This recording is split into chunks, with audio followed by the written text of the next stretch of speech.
Dear Microsoft Code, thank you so much for sending some science videos. In your last email, you looked a little frustrated um, and that you're ready to give up, and yet I'm still seeing you're sending some videos my way.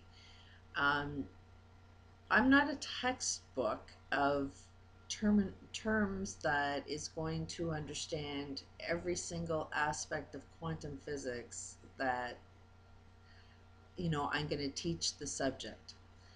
Um, I want to know how it affects my life. I want to know how I interact with knowing quantum physics. So I'm going to talk about it in a different way than you perceive science.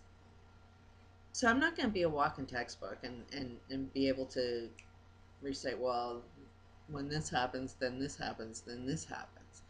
All I know for sure is anything that happens in the quantum world is happening in the universal world. That rule, I believe, without a doubt, it is there. It helps you see the same patterns. It helps you predict where things are, have been in the past and where they're going to be in the future. It is, statistical data. So when I want to understand what's going on in that sun, I don't believe anybody has that answer yet. So yeah, we have two chemicals. Um, I'm not going to be a walking book to be able to remember. I think it was hydrogen blowing up and constantly making the sun burn. But where in our quantum world is this a same repeating pattern? Where do you see that level of energy, burning up,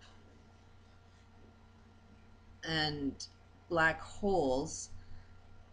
I don't think anybody really has an understanding of what a black hole is, but my understanding of a black hole is it's like an object that's blocking your view.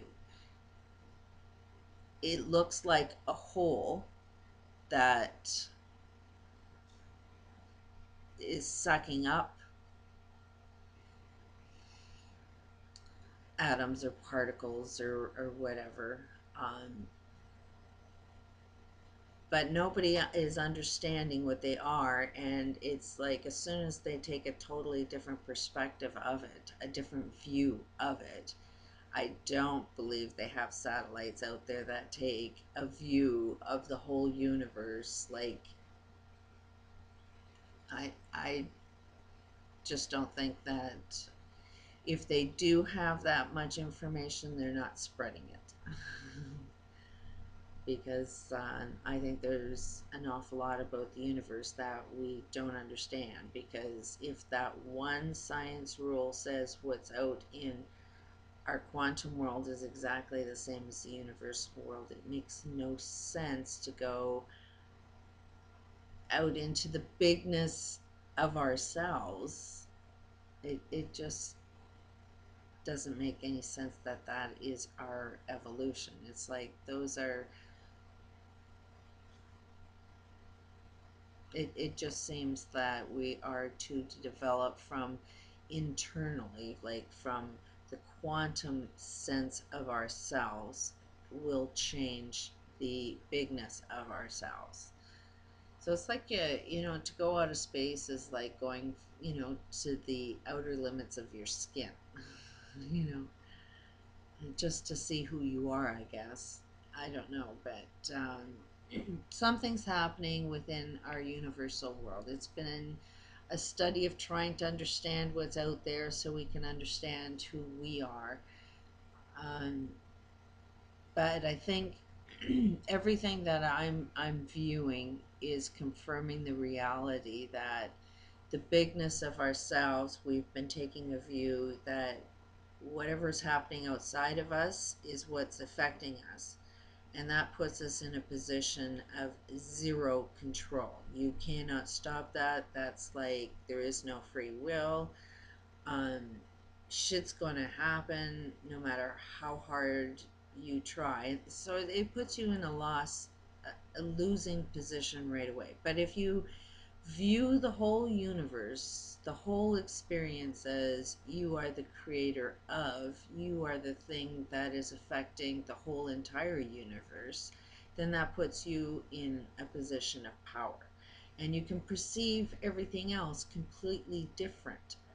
It doesn't look like there's something out there that you need to worry about. You have to be in search of what's inside you that you should worry about that's going to create something out there worth fearing. We ultimately are in control of everything that needs to be feared out there. We are the solution of anything that's going to show up. So that's kind of the view I look at in science, and I'm not going to be a walking textbook, but I understand it enough that um, I should be able to have interesting questions, but you have to talk to me like, hey, I'm a 6-year old. And can you explain as a 6-year old from a peripheral type of viewpoint, what does it all mean? If you can handle a science conversation like that, then that is the conversation that I'm interested in, because that's the conversation we're all at. We're not going to be, um, all scientists. What does science ultimately do? It dumbs down something to the point where we know how to relate it to our everyday life.